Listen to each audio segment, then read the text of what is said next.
నవ్వకండి, serious matter. నాకు తెలుసు చాలా మంది అలా తయారవుతున్నారు. ఇంకా అందులో అమ్మా నాన్న బాగా ఫోర్స్ చేస్తున్నారు, ఇంకెలా కాదని చెప్పేసి ఒక మ్యాట్రిమోనీ వెబ్సైట్లో చూసుకుని ఒక అమ్మాయిని చూసాడు. మంచి అమ్మాయి, IBMలో ఎక్కడ పనిచేస్తుండే ఆమె. సో బ్యాక్గ్రౌండ్ చెక్స్ ఏదో వీళ్ళ తగ్గట్టుగా చేసుకున్నారు. అంత అమ్మాయి మంచిది, సాంప్రదాయంగా ఉంటుంది, పని చేసుకుంటుంది, డేటా ఇంజనీర్ అయ్యింది. పెళ్ళి పెట్టుకున్నారు, పెళ్ళి కుదిరించుకున్నారు. దానికన్నా ముందు ఎంగేజ్మెంట్ ఉంటుంది కదా, ఎంగేజ్మెంట్ కూడా చేసుకున్నారు. ఎంగేజ్మెంట్ కూడా అయిపోయింది కదా, చక్కగా వెళ్ళాడు. మొత్తం ఎంగేజ్మెంట్ అయితే ఉంది, ఫ్రెండ్స్ అందరూ బ్యాచిలర్ పార్టీ అడుగుతారు కదా.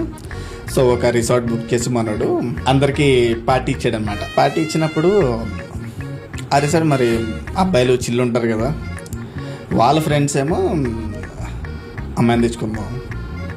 సో ఆ రిసార్ట్ ఓనర్ని అడిగితే ఈ అరేంజ్డ్ 1 person, సో వీళ్ళతో మాట్లాడండి, వీళ్ళు తీసుకొస్తారు, మీకు కావాల్సిన జోనర్స్ రష్యన్ లేదా కాలేజ్ ఆంటీయా మీరు స్పెసిఫై చేయండి, మీరు తీసుకొస్తారండి. తీసుకెళ్ళారు.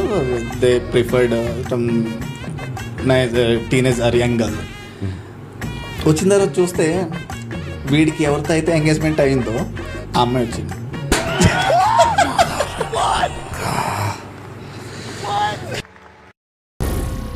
ఏం మాట్లాడుతున్నావురా? నరాలు కట్ అయిపోయింది.